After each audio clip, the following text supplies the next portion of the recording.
Так, это теплица, сделанная в этом году. Ну, то есть мы ее перенесли сюда. Ну, вроде как неплохо. Дорожки туда-сюда, все хорошо. Так, и здесь у нас тоже огурцы. Кстати, вот эта рассада вся практически поздняя, но уже прет нормально так. Перцы. Тоже цветочки. Надеюсь, завяжутся, все будет нормально. Еще перцы. Так, это помидоры уже пошли.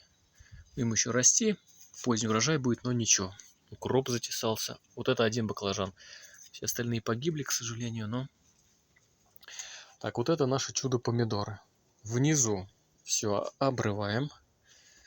Для того, чтобы все питательные вещества, вся влага шла не в листья, а непосредственно в помидорки. Советую вам также делать. Это никак растению не вредит, а помидоры, то есть быстрее зреют и так далее.